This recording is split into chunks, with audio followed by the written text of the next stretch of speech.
Pessoal, andei meio ausente, estava viajando muito, dando palestras, mas eu aproveitei esse sábado de descanso para vir aqui conversar com vocês sobre um evento no qual eu participei na sexta-feira em Campos do Jordão, que me pareceu ter uma grande relevância política, sobretudo para um público como o de vocês aqui, do painel WW, que é focado em política, gosta de política, acompanha a política. Foi o 18º encontro dos empresários do grupo LEAD, é um grupo que já há bastante anos, 18 anos já, reúne empresários e chama os políticos para conversar com eles. É uma atividade profissional que eu desenvolvo também, como já disse a vocês, a de ser contratado para mediar debates. E ali eu tive a oportunidade de mediar um debate que me pareceu muito importante e muito relevante. Ele reuniu, de um lado, o ministro da Economia, Paulo Guedes, e do lado dele, e eles conversaram ali no palco, fui eu que estava fazendo essa moderação dessa conversa, desse debate, com um ritmo mesmo, não é aquela coisa chata que a gente vê às vezes lá no Legislativo, um fala horas, depois fala o outro horas, depois um xinga o outro e não se chega a resultado algum. Não, ali a conversa tinha começo, meio e fim, eu vou relatá-la para vocês de uma maneira bem resumida. Primeiro falar um pouquinho sobre o evento. Campos do Jordão é um grupo nutrido de empresários, alguns dos mais importantes, grandes grupos econômicos, evidentemente, e ali estavam forças políticas consideráveis. Tinha os governadores de São Paulo, o governador de Minas Gerais, o governador do Rio Grande do Sul, o governador de Goiás, o governador do Distrito Federal e o governador do Paraná. Tínhamos ali prefeitos de algumas cidades importantes. São Bernardo, por exemplo, na Grande São Paulo, tínhamos Ribeirão Preto, mas tínhamos grandes capitais, Porto Alegre e com Nelson Marchesan, e tínhamos a Semineto, o prefeito de Salvador. Tínhamos ali vários senadores, entre eles o Major Olímpio, e vários deputados, entre eles a deputada Joyce Hasselmann, que é a líder do governo no Congresso. Vocês têm uma ideia também, banqueiros, tinham os grandes bancos estavam ali. Vocês têm uma ideia, uma discussão muito prática, né? Um público assim querendo ali entender como é que economia e política estão andando, se estão andando uma na contramão da outra ou não, quais são as perspectivas, especialmente da possibilidade de se aprovar uma reforma da Previdência. Então, vamos lá ao assunto principal nesse evento. Desculpem, queria mencionar também os ministros que estiveram lá, um grupo nutrido. Nós tínhamos o ministro da Educação, foi uma tremenda saia justa, porque no meio do evento o presidente Jair Bolsonaro se reuniu com jornalistas em Brasília, e aí todo mundo ali acompanhando pela internet, e enquanto o ministro da Educação, Vélez, estava ali no debate e eu fazendo perguntas a ele, todos nós líamos o noticiário segundo o qual, segunda-feira, o presidente decide se ele continua ministro ou não. Imagine o tipo de tensão política que tinha ali no ambiente. Nós tínhamos também o ministro do Meio Ambiente, Ricardo Salles, tínhamos o ministro da Infraestrutura, o general Tarcísio Gomes, e temos o Paulo Guedes. Se eu esqueci de mencionar alguém, por favor, peço desculpas. Então vamos lá, vamos ao assunto que você acha que vocês estão até agora esperando. Pô, William, fala logo o que aconteceu lá. Por que eu achei aquilo tão importante, pessoal? Porque eu acompanhei, evidentemente, Paulo Guedes no Senado e acompanhei o Paulo Guedes acompanhei assistindo as transmissões, acompanhei o Paulo Guedes na Câmara dos Deputados, na CCJ, e ali não me pareceu que se estabeleceu um debate direto diante do público, aberto e franco, entre esses representantes desses dois poderes que têm que se entender. Quer dizer, o Paulo Guedes, pelo Executivo, é o encarregado de defender um projeto ambicioso de ataque à questão fiscal através da reforma da Previdência. E nós tínhamos ali os dois presidentes das casas legislativas, o Rodrigo Maia, que é presidente da Câmara dos Deputados, e o senador Davi Alcolumbre, ele preside o Senado. Como vocês estão mortos e cansados de saber, no nosso sistema de governo, esses dois poderes têm que se entender sobre qualquer matéria significativa, especialmente a questão dos gastos sociais. Então, vamos lá. Paulo Guedes, hiper aplaudido, saudado como uma espécie de herói por aquela plateia de empresários. Ele, em boa medida, estava pregando a convertidos, que é uma expressão que a gente usa para dizer, ele estava convencendo alguém que já está convencido do que ele quer convencer. E aí eu me incluo no diagnóstico dele como um convertido também. O diagnóstico do Paulo Guedes, que me parece preciso, é que nós brasileiros, durante mais de uma geração, nos especializamos no descontrole do gasto público. Então, mais cedo ou mais tarde, a gente chegaria onde chegamos. Chegamos mais depressa, graças, sobretudo, à irresponsabilidade dos últimos governos, particularmente os do PT, mas não só. Nós crescemos os gastos públicos sem ter uma economia capaz de sustentá-los. Então, esse é o diagnóstico do Guedes, o diagnóstico é compartilhado por economistas muito sérios, aqui e de fora, e próximo passo é dizer, se a gente não atacar a questão do gasto social, e o principal item no gasto social é a Previdência, não tem como resolver o problema da dívida. Se não resolver o problema da dívida pública no Brasil, nós não temos capacidade de investimento, a economia não destrava e por aí vai. Esse diagnóstico era, digamos, consenso entre todos os participantes lá, incluindo os presidentes das casas legislativas. Isso é importante. Depende de Rodrigo Maia e de Davi Alcolumbre a tramitação de toda essa matéria relativa à reforma da Previdência. Ali também estava o Major Olímpio, que é um líder importante nesta que se pretende que seja a base parlamentar do governo, e todos ouviram aquilo balançando a cabeça e dizendo sim, é isso. Ou a gente aprova a reforma da Previdência, ou, não tem ou, aprova e. E aí, claro, foram todos muito aplaudidos também pelos empresários ali, que é o que eles querem ouvir, que a reforma da Previdência sai. E aí entra essa conversa. E foi uma conversa rápida. Eu tive a oportunidade de fazer muitas perguntas, tentando encaminhar um tipo de, digamos, que eles nos dessem, os presidentes das casas legislativas, junto do Paulo Guedes, pelo menos duas informações. Uma, o que passa e o que não passa. Duas, em que prazo? Então, esse sentido prático dessa conversa foi muito elucidativo. Primeiro, o que passa e o que não passa. Quer dizer, alguns dos pontos essenciais não passam, idade mínima terá de passar. Prazos, ali todos foram muito cautelosos, ali todo mundo é safo, todo mundo é vivo, mesmo o Paulo Guedes não se esforçou em colocar ali um horizonte de tempo, porque ele vai ser cobrado em cima disso, é óbvio. E os presidentes das casas legislativas, o Maia e o Alcolumbre, acham difícil que passe no primeiro semestre, embora não impossível. Este é um resumo, se vocês quiserem assistir o debate completo, foi transmitido pela TV Lide, pela internet. Eu acho que a Joyce botou no canal dela também, a NBR botou trechos, há outras plataformas digitais que também, então eu não vou perder tempo dizendo para vocês onde está por toda parte. Vamos lá, qual é o meu, como se fala muito na gíria de jornalista americano, what's my take? Que é o que eu peguei dessa discussão?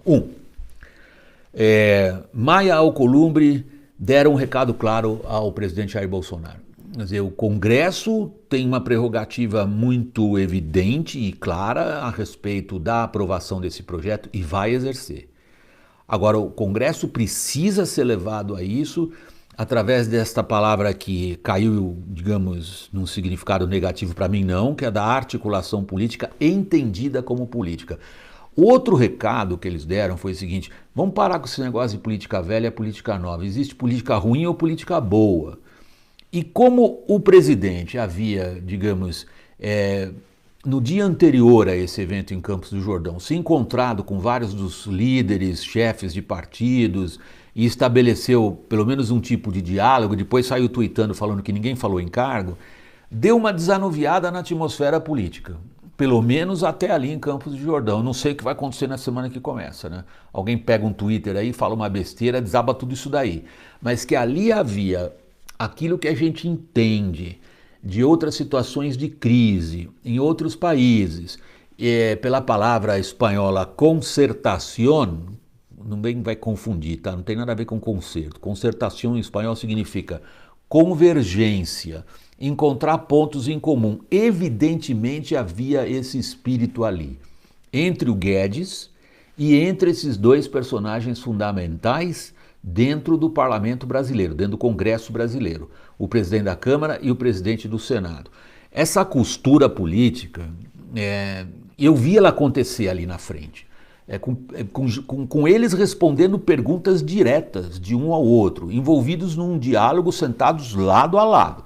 Ou seja, isso dá a sensação, às vezes posso parecer ingênuo ou muito empenhado e esperançoso que essa reforma passe, eu acho ela fundamental, não tenho a menor dúvida a respeito disso, mas me pareceu ali digamos, um esforço claro, ao vivo pela internet, diante de um público qualificado, de encontrar forças políticas convergentes para fazer passar uma alteração da nossa Constituição, isso é necessário na reforma da Previdência, que tenha como horizonte, digamos, as próximas gerações e que comece a resolver a questão da dívida agora.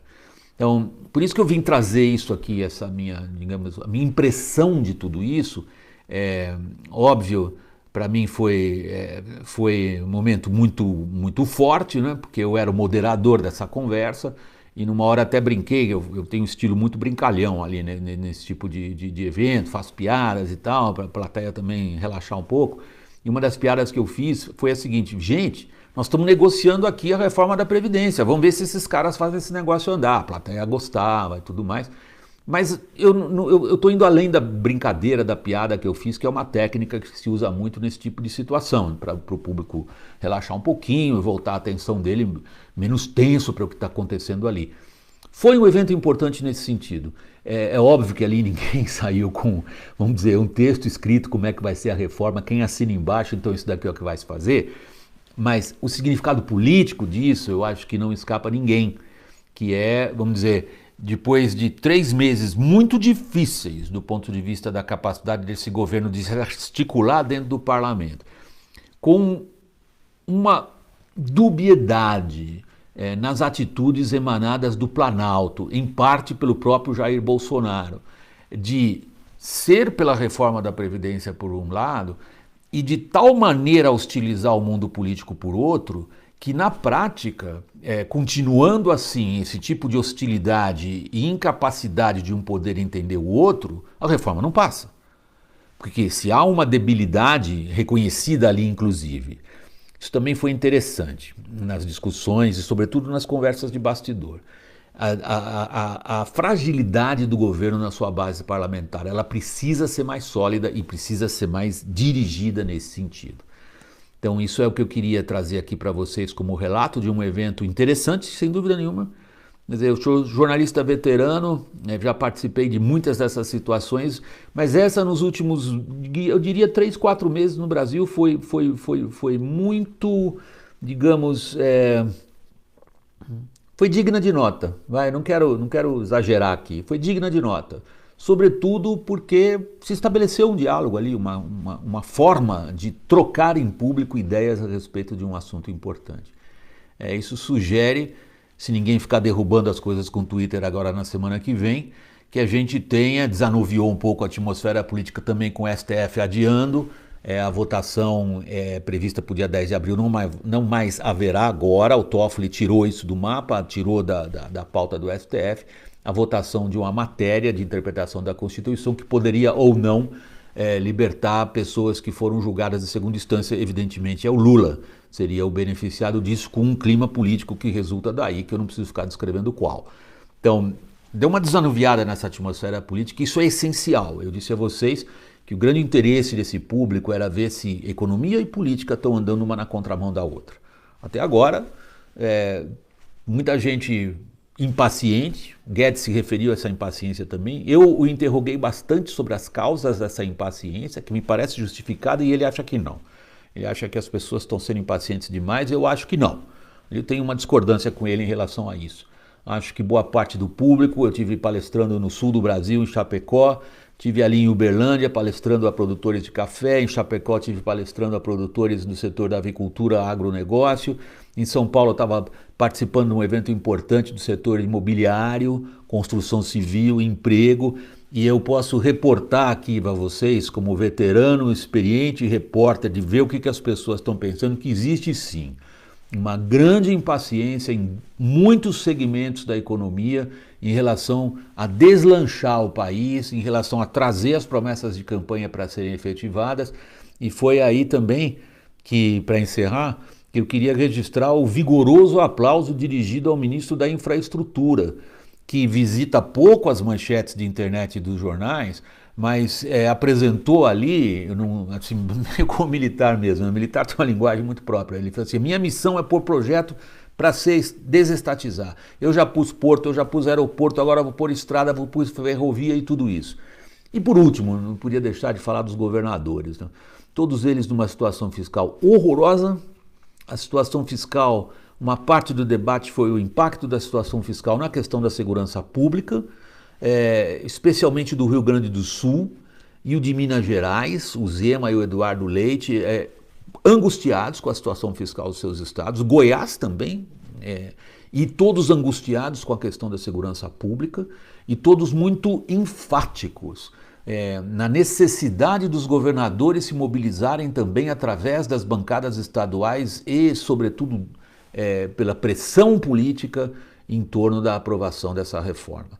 Por último, se há um ponto ali que, aliás, eu fui solicitado depois pelos organizadores do evento, ao final do dia inteiro de debates, de qual seria o meu resumo, eu, William, jornalista, daquilo que eu ajudei durante o dia inteiro, contratado como moderador dos debates, a acontecer. Eu moderei 5 debates lá. A minha conclusão, eu vou dizer aqui para vocês que foi muito rápida. Quando a gente fala do que estamos enfrentando no Brasil, nós estamos falando em falência de elites. E o que mais se discutiu nesse Campos de Jordão, esse debate todo aí, reunindo todas essas figuras importantes do mundo da economia, do mundo da política, tanto do executivo como do legislativo, o que mais se debateu foi o papel das elites agora. E a sensação que eu tenho, por isso que eu falei a palavra espanhola, ela vem lá de um outro contexto, estou fazendo uma comparação, talvez até quem gosta de história não vai gostar muito, é um outro contexto, da Espanha, no qual a gente percebe que essas elites, a elite política, a elite empresarial, a elite econômica, elas estão convergindo numa direção. Vamos ver o que acontece. Pessoal, muito obrigado pela paciência de vocês. Segunda-feira a gente tem uma live. Tchau, até lá.